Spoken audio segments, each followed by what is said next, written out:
5 वर्ष सरपंच, 10 वर्ष उपसरपंच म्हणून त्या ठिकाणी काम केलंय.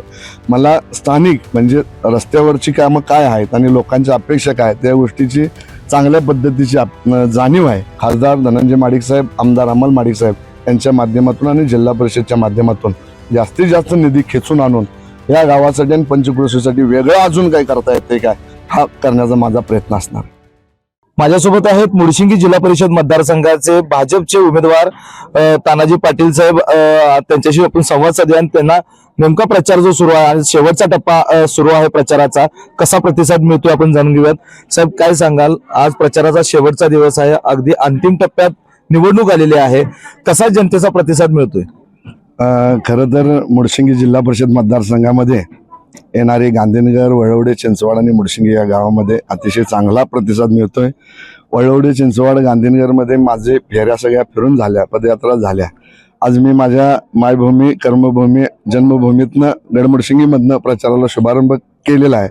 आणि आज मी माझ्या बालेकिल्ला म्हणून ओळखला जाणारा गावाचा जे बालेकिल्ला आहे, प्रभाग क्रमांक 6, ज्या ठिकाणी आमचं जुनं घर आहे, आमचं वास्तव्य आहे, आमच्या नात्यातली सगळी मित्रपरिवार सगळा या ठिकाणी आहे.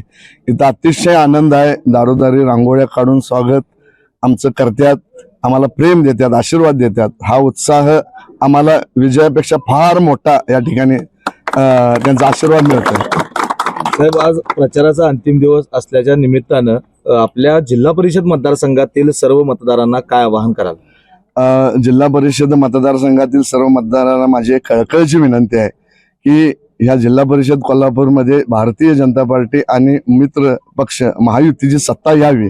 कारण केंद्रात आणि राज्यात असणारं महायुतीचं सरकार आदरणीय पंतप्रधान नरेंद्रजी मोदी, मुख्यमंत्री देवेंद्रजी फडणवीस यांच्या नेतृत्वाखाली अतिशय चांगल्या पद्धतीनं वैयक्तिक स्वरूपाचे असू द्या, सार्वजनिक स्वरूपाचे असू, सर्व क्षेत्रांमध्ये चांगलं काम चाललंय.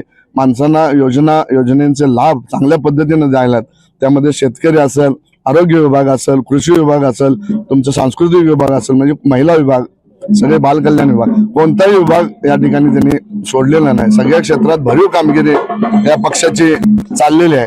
त्यामुळं माझी कळकळीची विनंती आहे की आमच्यासारख्या भारतीय जनता पार्टीच्या सर्व उमेदवारांना आपण भरभरून मतदान करून त्या ठिकाणी काम करण्याची संधी द्यावी, आशीर्वाद द्यावे, ही कळकळीची विनंती.